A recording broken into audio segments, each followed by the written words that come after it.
Good morning, everyone, and welcome to the Babushka Forum. Today, Dr. Amir Ghalami will be speaking.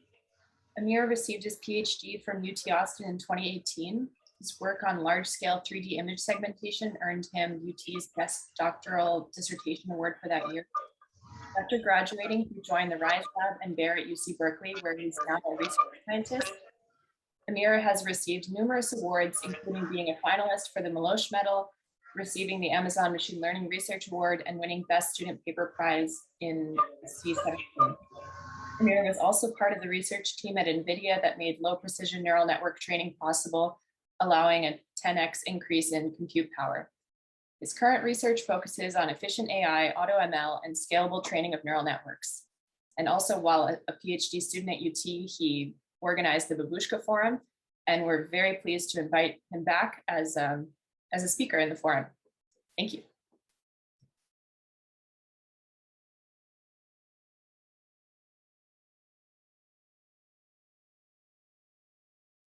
Go ahead, start. I think everyone got muted, Anna. Let me fix that. Can you hear me now? Yes. Yep. Okay, perfect. Thank you so much, Anna, for the invitation. Thank you so much, Dr. Babushka, Professor Babushka, for the invitation. I'm really excited to be back. I always found the Babushka Forum seminars the most informative, very interesting. And you know, I was really glad to serve as the host for 2 years. That was an amazing experience, and I'm really excited to be giving a talk here. So thank you so much for the invitation. So today I'll be talking about, I'm going to turn off my video because of bandwidth, but and I'll write on iPad. So today I'll be talking about physics-informed neural networks, which are a pretty hot topic these days. This is a joint work with Aditi Krishnapirian, one of my colleagues at Berkeley, who did a lot of the work we did it together. Also Shashank Subramanian, who's recently joined us as a postdoc, graduate of Odin Institute, as well as Michael Mahoney and Kurt Koitzer, who are the PIs of the project. So let's go over, you know, as usual with the Babushka series, we go over some introductory material for tailored to first-year graduate students, and then we'll go into a couple of results and more details. So in terms of, you know, high level, you know, we have artificial intelligence, machine learning, and data science. And AI was, you know, something that a lot of people were thinking about in the 70s. Basically, the idea is to enable machines to have a human level of intelligence. And so this is a really far-reaching goal still today, and maybe, you know, who knows, maybe even the next couple of decades or maybe centuries. And then people said, okay, AI is not possible. Let's do machine learning, which is basically to learn patterns from data. And once you learn those patterns, anytime you see those patterns, you perform certain predictions. So for example, if you have a dog and cat, you want to tell them apart, you look at certain features that dogs have and certain features that cats have from the data. And every time somebody gives you a new image, and if those patterns are there, it makes the prediction. There's nothing intelligent in machine learning. It's basically pattern recognition. And you can easily fool methods if you can easily do, for example, adversarial perturbations, which kind of mimic those patterns, and the machine learning model cannot tell them apart, whereas humans can easily do that. So machine learning doesn't have human level intelligence. And then we have this broader category of data science, which is generally any method to draw insights from data. It doesn't have to be machine learning. It could even be a simple visualization method. But what has really made this possible has been threefold. Like, we've had more data. So the reason we were able to get really far. Here is some echo from, not sure why, but okay. So basically it's data, theory, and hardware. So there was a lot of improvements on the hardware side. We were able to use GPUs, much higher computational power in 2012 compared to 70s and 60s. We had a lot better theory for optimization, and we've got a lot of data. And so these three have been basically the main focus in machine learning. But my argument is that if you want to go forward, we really need to add computational science. we really need to add physics, into machine learning if you want to go and solve the next frontiers in machine learning. And so computational science is an important tool that we can use to incorporate physical invariances into learning. For example, conservation laws, conservation of momentum, conservation of mass. But it's largely missing from mainstream machine learning. So people are still focused on these three, whereas I think this is really key, because if you're interacting with physical worlds, it's important to incorporate the laws that govern our physical worlds.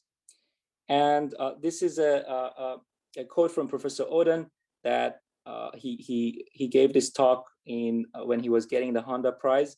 Computational science can analyze past events and look into the future. And this is exactly what we need in machine learning. So let's take a big step back, some introductory material. Why are we even looking at neural networks? So neural networks, there's this famous property about neural networks that they're universal function approximators. So let's take a very, very simple neural network, like a 2-layer neural net or 1-layer hidden layer. You have your input X here, and you have your output Y. And so we want to approximate a function with this neural network. How can we do that? So let's say, this is 2-dimensional, right? X1 and X2.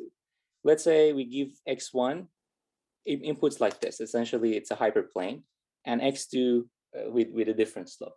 Let's see what kind of functions we can produce. So you can design these 3 layers. So here you're basically performing a 3x2 matrix. This first layer times X1, X2, and this gives you three outputs, right? So these 3 outputs here in the first hidden layer could look like this. So these are the functions that you can create if you give those hyperplanes. And if I do now a 2x3, so here we do a 2x3 matrix multiplication with nonlinearity on top of these 3, I'm going to be able to get these type of functions. And if I apply the nonlinearity, I can produce these functions. And if you look at this function y1, this output y1, this looks like a basis function. For people working on finite elements or finite differences, this should look very familiar. This could now be the basis function that we can approximate any function with. So for example, let's say I had a function here on the right, I had a function like this. I can put a bunch of these in space and I can approximate that function. And I can refine it as needed. So once we have a basis function like this, we can approximate any function. So that's why people say MLPs in particular are universal function approximators. So this is great with nonlinear activations, of course. This is great. However, there's a big, if this is true, but if this was easy to do, we were able to solve most of the problems that we have today. But the problem is, the caveat is that you may need to have exponentially large number of neurons to be able to approximate functions. And in fact, there is a theorem that says there is always a Boolean function with n variables, n greater than 2, that will require at least 2 to the n divided by n Boolean gates. So you at least need 2 to the n neurons, regardless of how deep is your neural net. So, and when you go to high dimension, usually this, you get to these examples. And does anybody know who came up with this theorem? The students? Any guesses of who? First year students. Okay, so this is the famous Shannon that came up with this theorem. Anything you need to do? Yes, thank you, Kilman. Perfect. Yes, exactly. But the problem with this, this is a pretty powerful theorem, but there is a lot of problems with it. First of all, it's only talking about approximation. It's not, it doesn't tell you how you can get it. It just says there exists a neural net with 2 to the n that can approximate it. The other problem with this theorem is that it doesn't talk about whether you can actually train that neural network or not. Not only doesn't tell you what the neural net is, it doesn't also say anything about trainability or generalizability of the neural net. In machine learning, you're trying to approximate a function, but you're testing it on data that you're not seeing. It doesn't tell you if you approximate this very well, you would actually generalize to unseen data. So we can broadly categorize neural network performance into 3 main types. One is approximation error to the ground truth.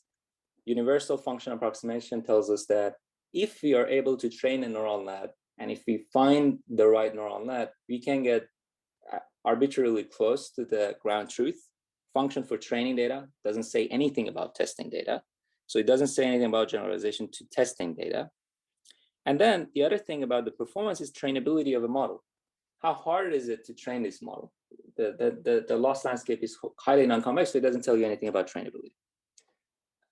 So, so these are things to consider, and this is why there's so much ad hoc methods when people are designing neural nets and train them, because we currently don't have any systematic way to do it.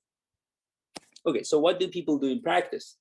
So people have been using extremely over-parameterized models for the tasks. It's not exponentially a large number, but it's really huge. So this is a plot that I made where the y-axis has the parameters in different neural networks in billions, and the x-axis is year. Here we have the famous ResNet 50, which is now widely used late 2015, designed by Microsoft Research Asia. Here we have the transformer model, which is now widely used in natural language processing and recently in vision in late 2017 from Google.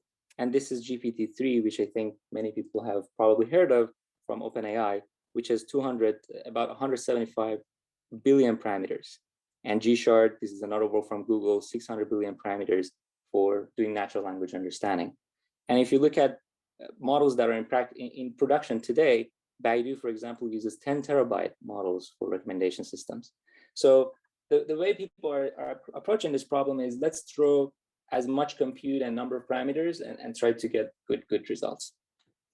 And I think, and I think this is a little bit of a problem, and I don't think this is scalable without introducing certain laws, certain invariances about our physical world. So how can we improve this approximation, or how can we get away from not using billions and billions of, probably trillions of parameters? I think the way to do it is by introducing invariances. And one example of how this has worked is, if you look at computer vision, one of the reasons in 2012 that we were able to get really good performance with AlexNet was the use of convolutional neural nets. So what is so special about convolution here? We're seeing a convolution, a 3x3 convolution. This is, for example, an input image. So this is your input, the blue, the 4x4 is your input, and this is your output. And this 3x3 kernel that you see here, this is essentially the kernel. So what's so special about convolution is translational invariant. So it doesn't matter whether I move the image left to right, essentially it still produces the right results. So by incorporating translational invariance into our model by using convolutional neural nets, we were able to train models much faster with less parameters. And this is the start of, around 2012, Alex, essentially. So, before prior years, this is before neural nets, this is a classification, ImageNet classification challenge, and this is 2012. And from 2012 until the end of the challenge, all the neural nets were using convolutional layers because of this power that they had. Basically they had this domain invariance built into them. But there are many more invariances other than translational invariance. We know many of the laws that govern our world, like conservation of mass, momentum, and energy, and we should start to introduce these into learning. If you want to have agents going outside the world and interact with our world, or if you're solving scientific machine learning problems, we can't just throw a lot of data and hope that they will learn the relevant physics. So this is a common view that Professor Karniadakis uses common picture that Professor Karniadakis uses to describe this, which is 3 scenarios of physics-informed learning machines.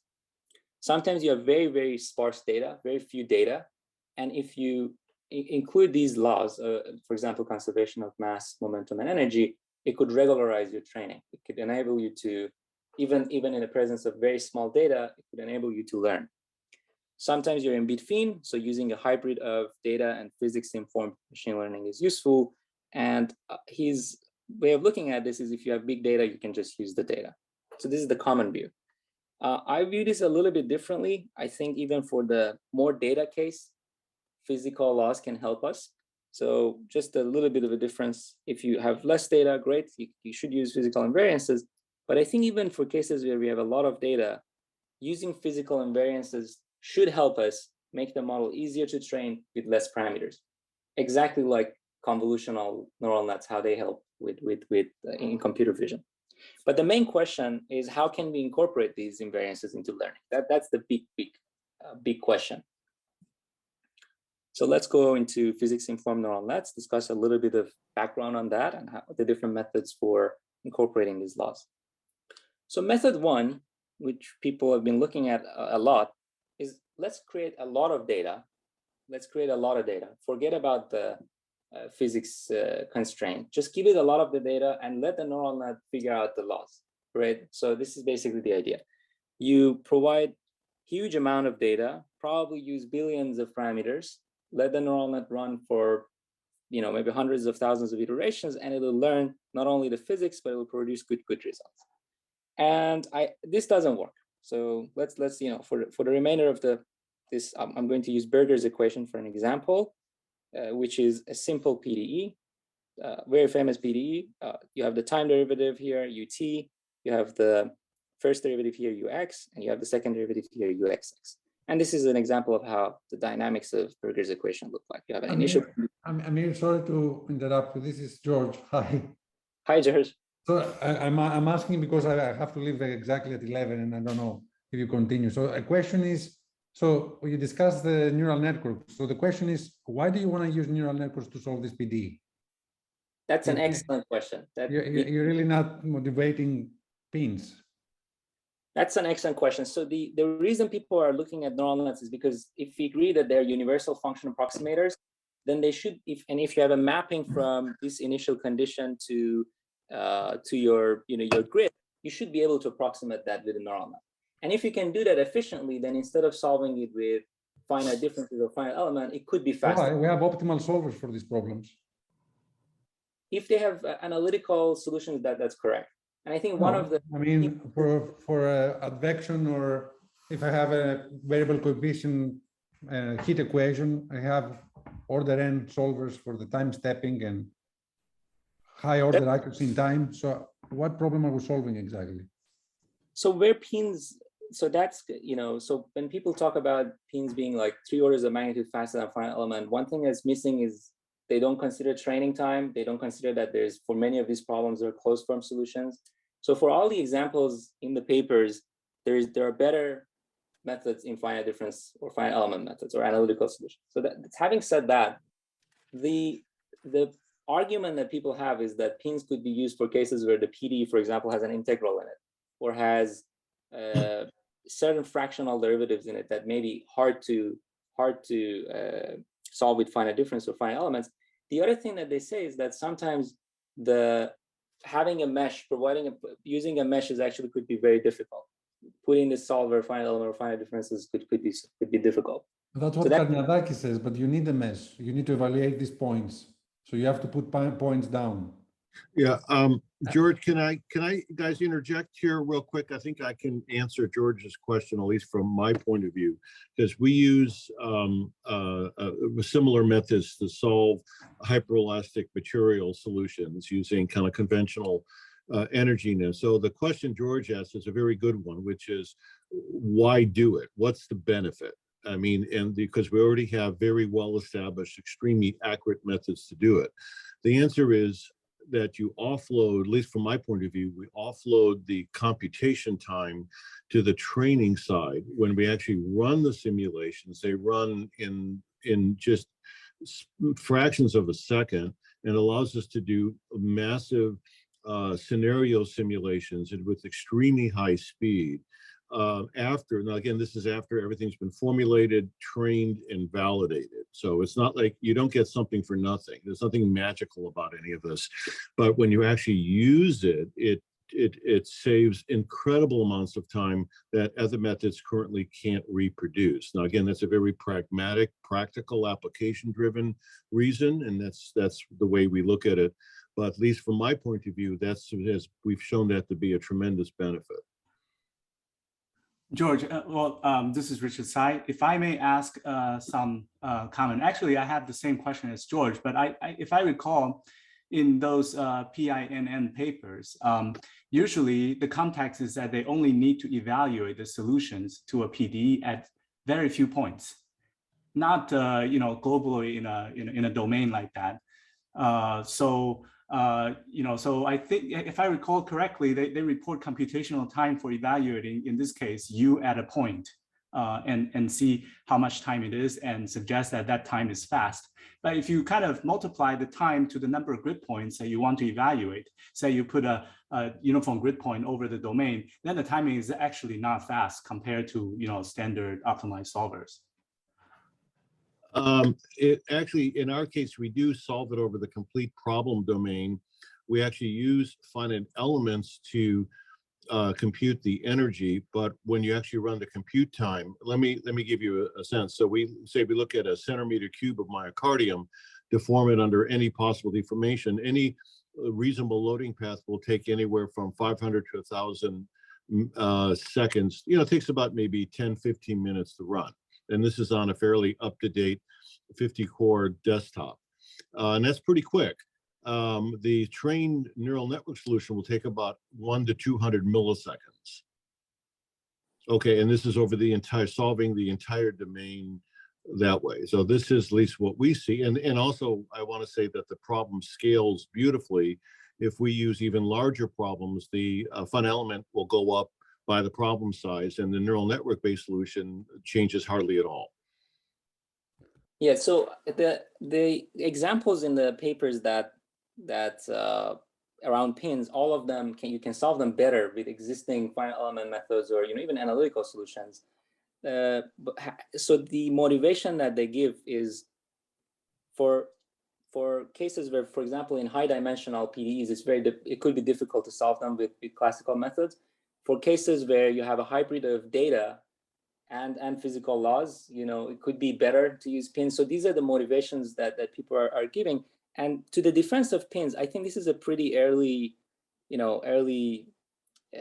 field. So we should give it a little bit of time. Finite differences and finite elements have been developing from 70s, right? So 50 years of research there. This is pretty recent, 2 to 3 years. I'm not saying not to look at it. It's just like everybody's just drop what they're doing and they're looking at it.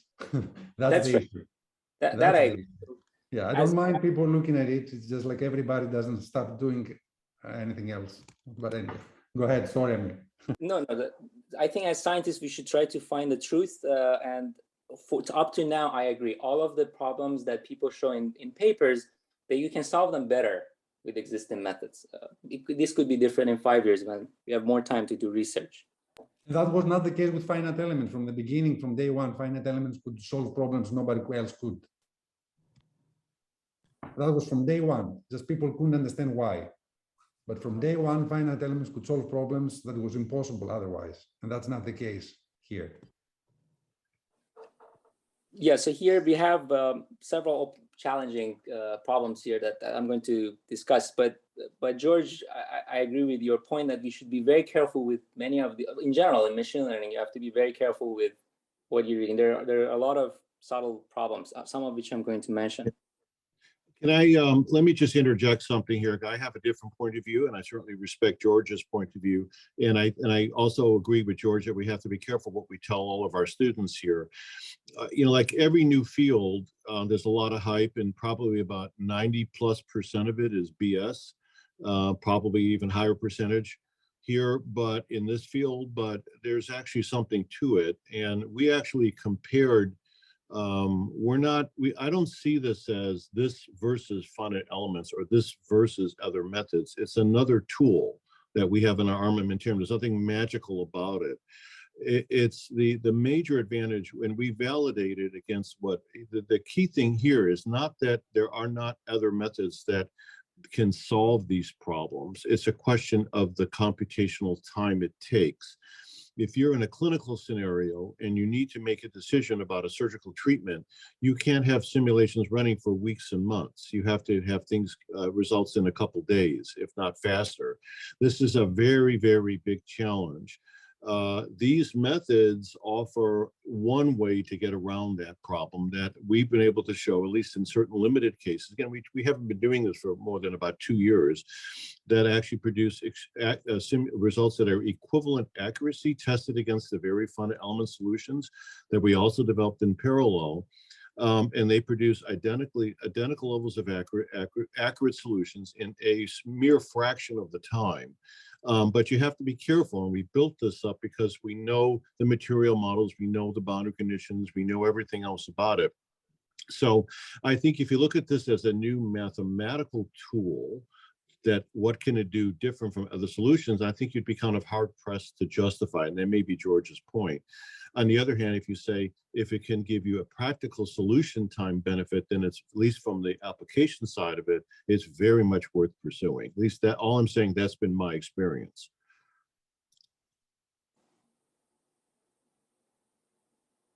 Great, thanks so much, Michael and George, for comments.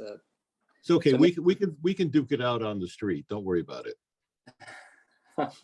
Thank you so much for the comments.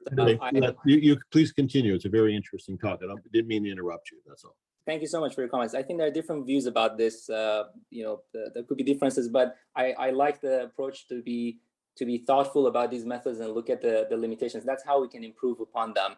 Let me leave it there. So we're going to see plots like this, the heat maps like this in the rest of the talk, that we have the X here and then we have the time here. And so the way that people train is, Professor Sai was also mentioning, you put a bunch of points here, you look at the U, you have the U. Method 1 says, forget about the physical constraint, just give me a lot of U. I'm going to train a big neural net and I'm going to generalize, but this doesn't work. So people had tried this. So basically the idea is, give me a lot of these examples, give me the X and time. So essentially sample points here, give me a lot of these X and T's and the corresponding U's. I'm going to train my neural network to predict a U, and I'm going to minimize the error between my prediction and the ground truth prediction, and hopefully I can generalize. And you can have different types of loss functions here, but just for, there's actually, this is missing. But this actually doesn't usually, unless you have extremely large amount of data, there's no guarantee that this would obey this would give you like conservation of mass, right? So there's no guarantee that the model will obey the conservation laws and may require a huge amount of training data and simulation time. Method 2, which there is a lot of questions about, as George mentioned. Method 2 is actually not pains. Method 2 is a different way of looking at this. Method 2 says, you have this optimization problem. You want to minimize this loss, but I know the conservation law, right? So I know here, for example, the Berger's equation tells me that ut plus ux minus uxx needs to be 0. So why don't we actually enforce this as a hard constraint? This is really hard. One way to do this is, if we were able to use the neural net architecture that by default would satisfy this, great. You can do that, but we don't know how to do that. And the optimization with this constraint could be very difficult. However, having said that, there's 2 interesting works here by Eric Darve at Stanford, physics constraint learning for inverse problems. They have a method, and there is a paper from Greece in 1998. Actually, a very interesting paper. This was actually the original PIN paper. If you read it, this is a really interesting paper. If people are interested, I recommend to look at it. They have a very interesting method of hard constraining simple boundary conditions in the model. And actually, I think this is the original paper that came up with how we can use pins as a self-constraint. So there's two methods for this, but this is really, really difficult. There's a question, how is the data obtained? So there's a question, how is the data obtained? Is it simulation with traditional numerical methods? If so, how are the truncation errors in the data fed into the neural net? Has this been studied? So the data in method 1, there's a flavor of them. It could be pure simulation data that you create, and then you test it with, for example, different boundary conditions. You essentially create the training and test data. There could also be no simulation data. All of it is, for example, you're observing fluid flow. You have the pressure, you have the velocity. You use a lot of them, and then you test the neural net. I remember when I was at UT in 2016, 2017, people from the lab were using this on a lot of turbulence data. but you can do it, but there's no guarantee that it'll work. That's I think the problem.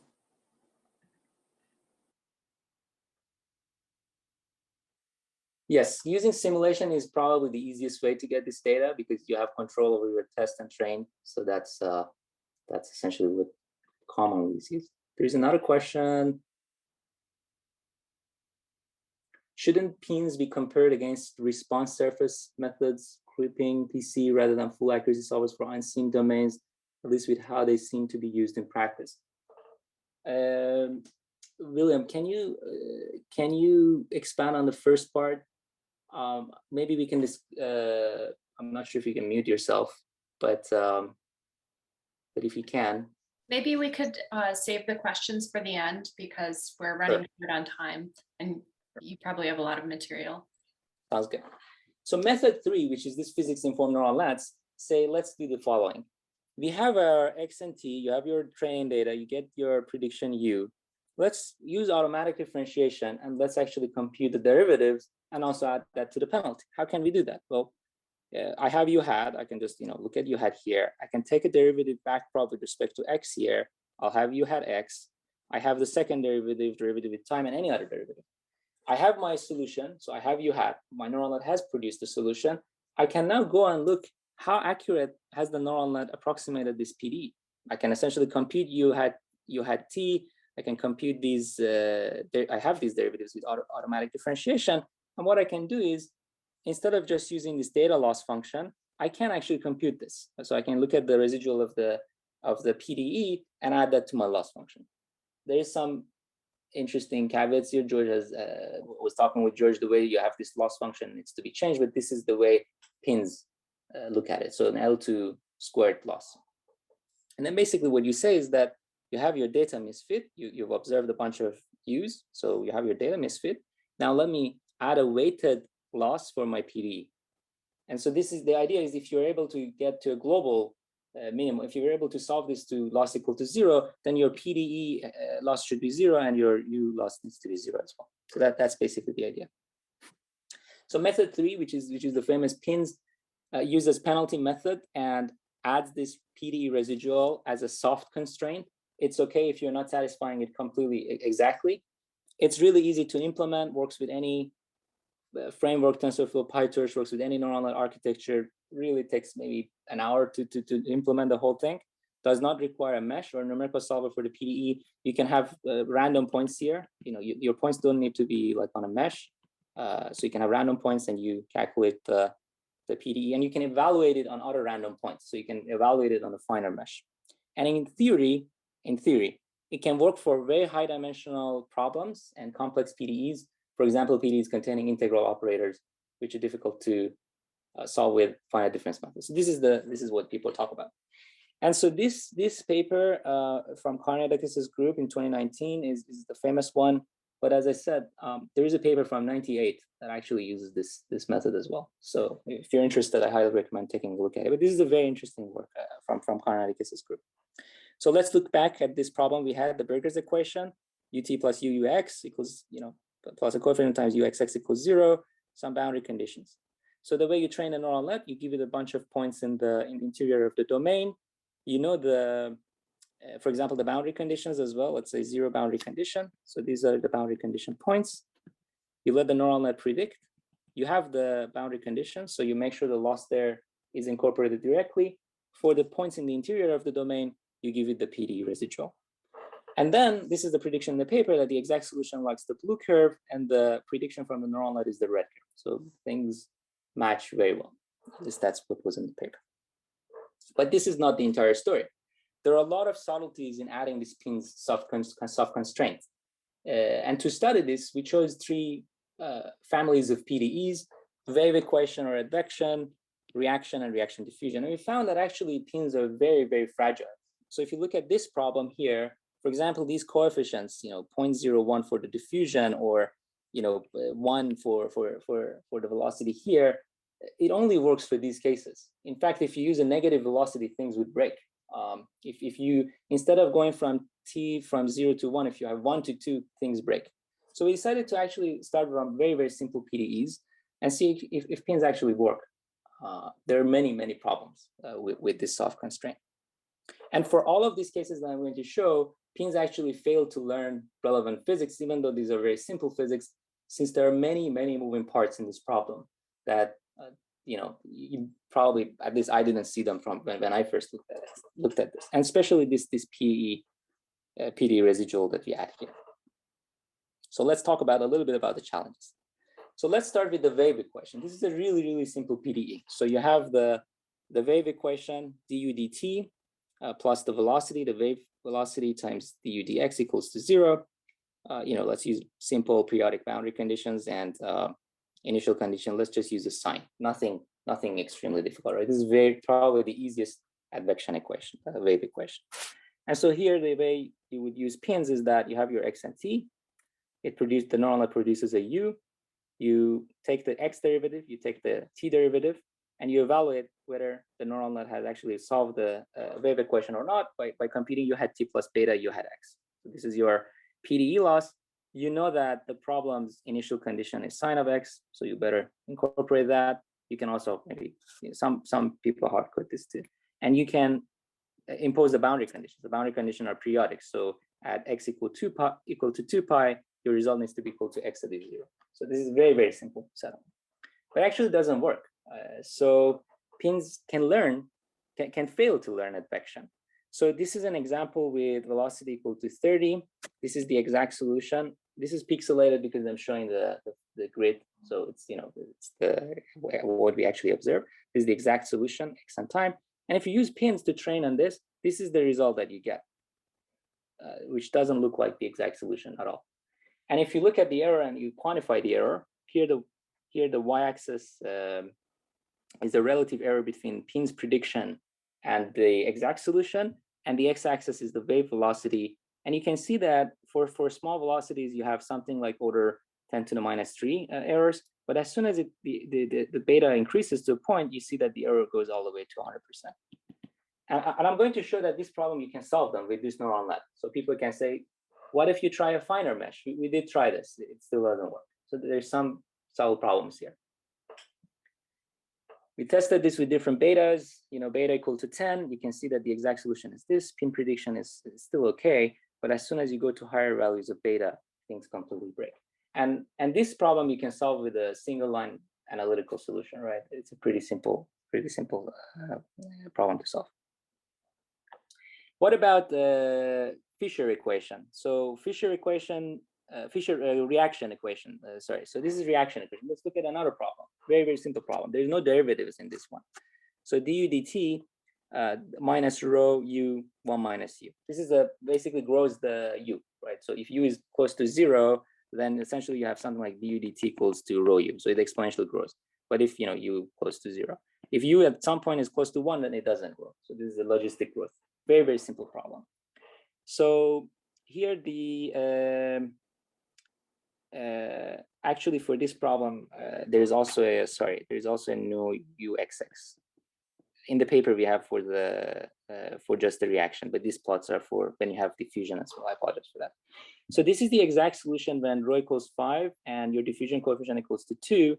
Look at the exact solution. This is what pins produce, which is very different. And if you have, for example, rho equal 5, nu equal 5, things completely break. This is the pin solution. So if you remember that coefficient that was used in Berger's, these coefficients, if you change them, things completely break. So we looked a little bit under the hood. We started to do a lot of investigations of what's actually happening. Is there a bug somewhere, or is there actually a problem? And there are several important problems. So to better understand what's going on, we decided to look at the optimization of loss landscape. After all, we have a very complex constraint that you're saying, look, forget about putting it as a hard constraint. Let me just add it as a soft constraint, and all the problems are solved. But it's not. It's easy to implement, but the problems are still there. So let's look at the loss landscape. So how does the loss landscape is plotted? You perturb your neural network in 2 different directions. So take 2 different directions. It could be the first and second eigenvectors of the Hessian. It could be 2 random directions. And let's look around and see how does the loss actually look like. So here the z-axis is essentially the loss. So for small beta, we saw that pins are okay. They work fine. So this is how the loss landscape look like.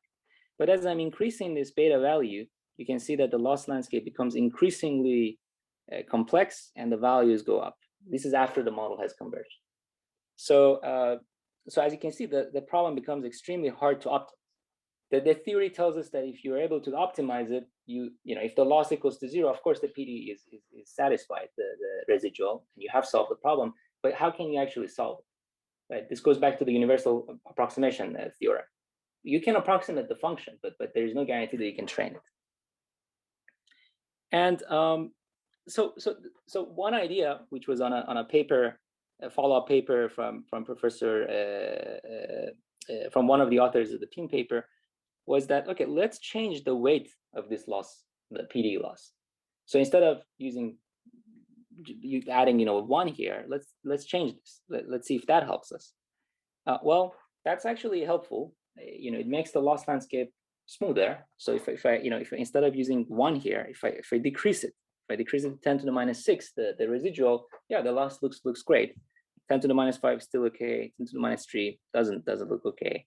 1.1 doesn't look okay, and 10 definitely doesn't look okay. But the problem is, if you do this, of course you can optimize it. It's easy to optimize, but the solution won't obey the conservation laws.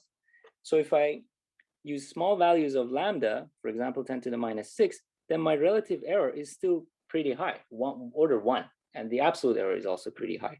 So you can optimize it, but then the solution is wrong. So that's you know, so essentially there's no free lunch there. So 2 methods that we thought of.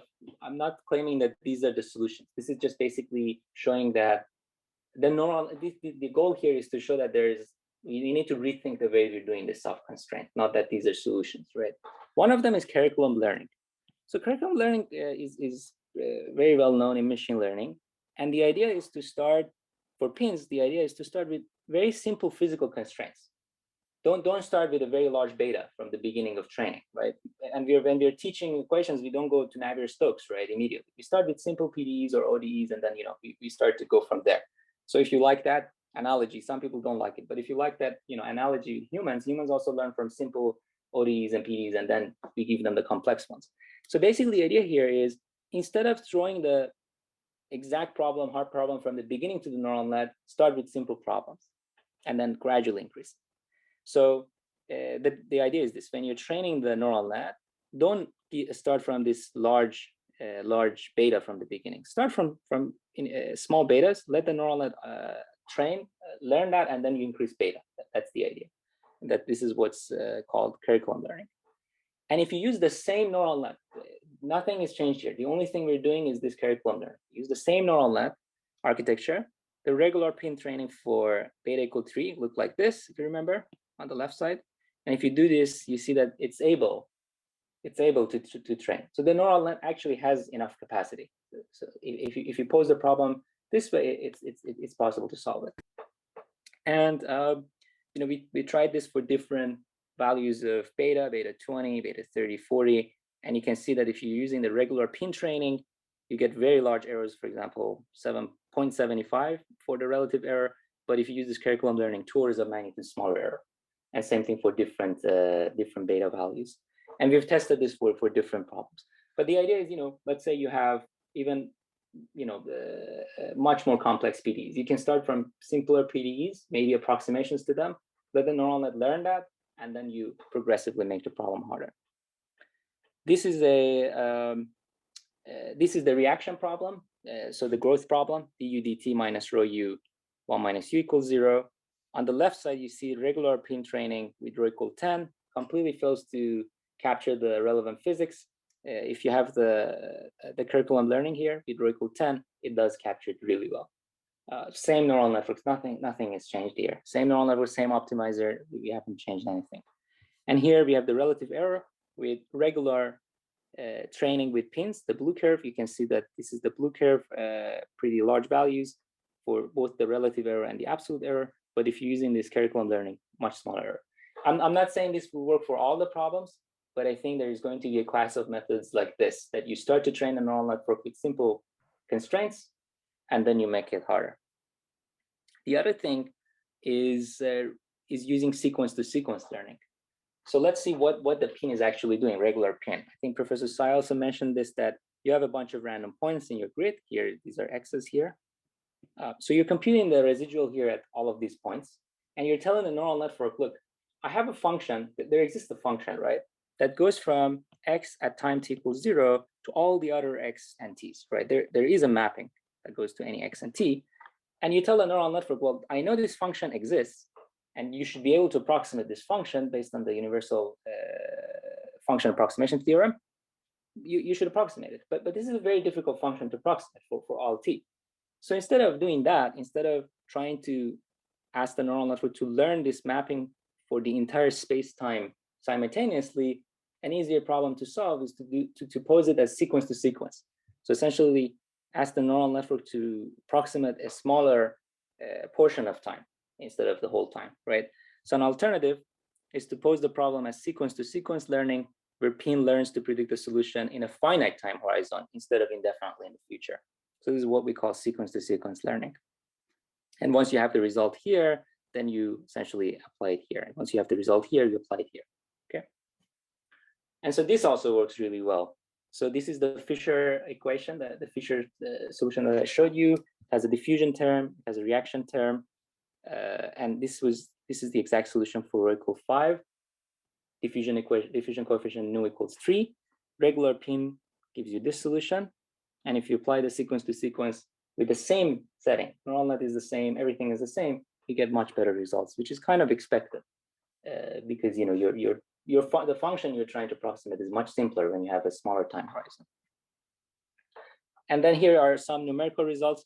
Here we're reporting different coefficients on the left side, relative and absolute error. If you're using regular pins where you're predicting the entire state space, this is the column that produces the errors there. And this is the sequence to sequence. So an interesting question for sequence to sequence is how small are you going to have your delta t's, right? If you have your delta t very small and you use the same number of collocation points, then at some point there's not enough points here because we don't cheat. So we're not trying to increase the number of collocation points here. At some point, if you reduce this delta really, really small, there will be barely enough collocation points. So you cannot actually train it.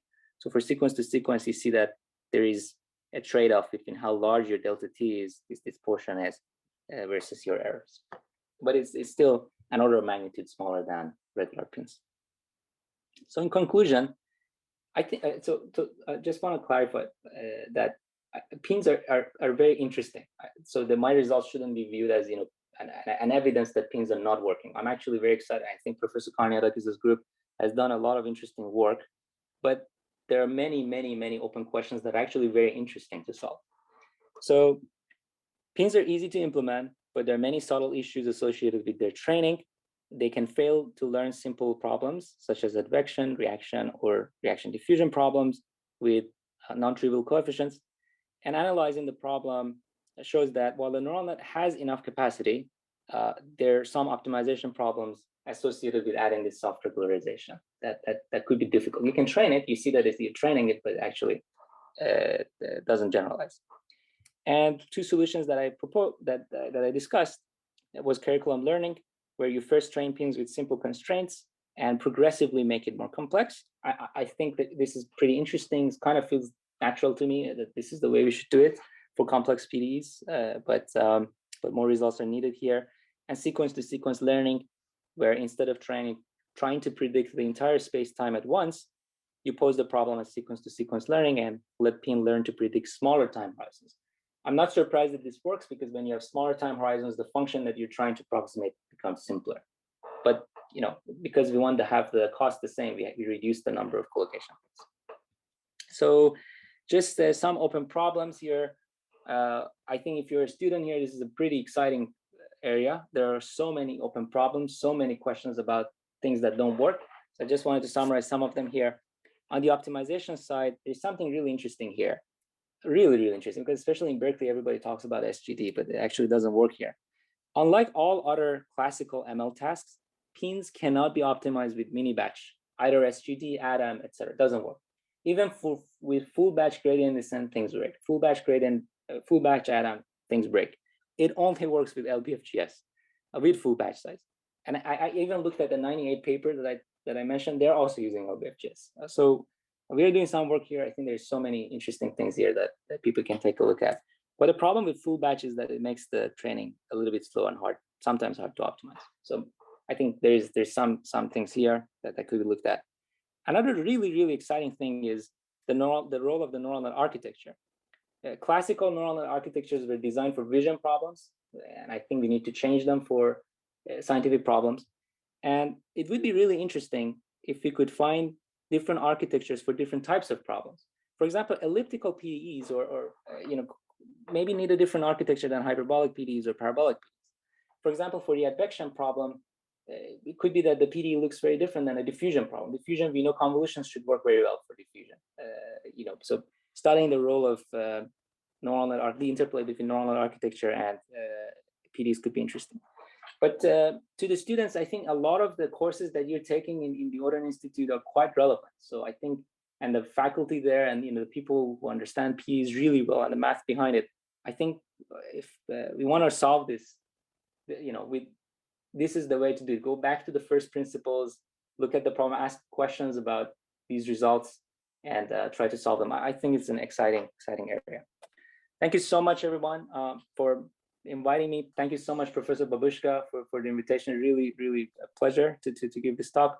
If anybody has questions here after the talk, please feel free to email me at amirgh@berkeley. By the way, I forgot to mention that our code is available online. So you can try all of the things I mentioned. The code is available online. You can try it for yourself.